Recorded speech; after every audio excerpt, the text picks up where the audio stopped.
truck sa safer place. Safer place is yung kasya, walang hindi pa kung sa gilid ng dagat, hindi siya mababagsakan ng kung ano-ano man. Saka dapat pag ganyan na nalunod, huwag kalibutan. Dapat bigyan siya ng space para yumangin. Then ang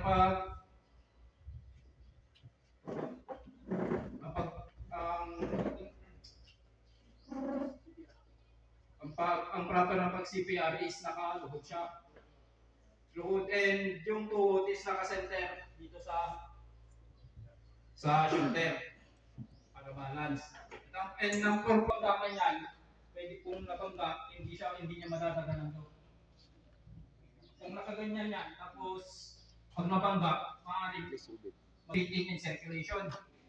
Airway is yung dito sa may lalamunan. Tignan kung may nakabara na mga kanin, mga ganun. And then yung circulation is yung pulse. Middle at saka 10 seconds. Pag wala pa rin response ng 10 seconds, check nyo yung airway na.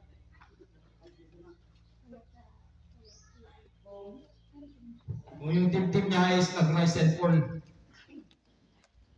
And kaya tinitect yung airway, yung cheek nyo, pwede nyo itapat dito sa cheek, itapat nyo sa ilong. Kasi di ba ang cheek natin is sensitive yan. Kahit kunting hawak lang yan, mararamdaman natin. Then pag na-check mo na yung airway breathing, dapat dito sa gitna mismo. pagkanda ng CPR, tapos taas ng kuto-kuto. And then, nipple line. Nipple line, alam naman natin yung mga nipple natin, no? Dito banda. And dito sa center, dyan. Pag ano nito, kung right hand ka, yung right hand mo is nasa baba. And yung weak hand is nasa taas. dapat naka-straight lang yung kamay. Tapos kapag nag-press compression na kayo, 30. Press compression. Yung pang 30, yun na yung blow dito sa bunga. Subukan natin. Bilang kayo. Yung ganyan na position ng pagbigay ng CPR, yan yung proper position. Dapat yung kamay is naka-straight lang siya. Hindi siya pwedeng nakabaliko, ganyan. Dapat naka-straight lang. Then give 30 compression. Then pagkatapos ng 30 compression, give 2 breaths. Kung 30 compress, 1,001, 2, yung lalim niya is 2 inches.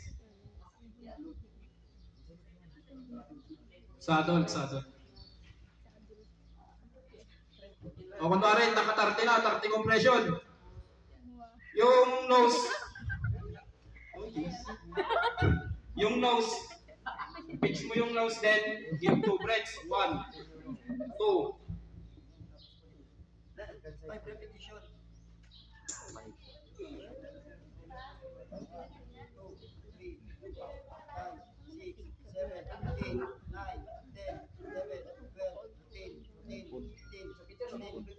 29.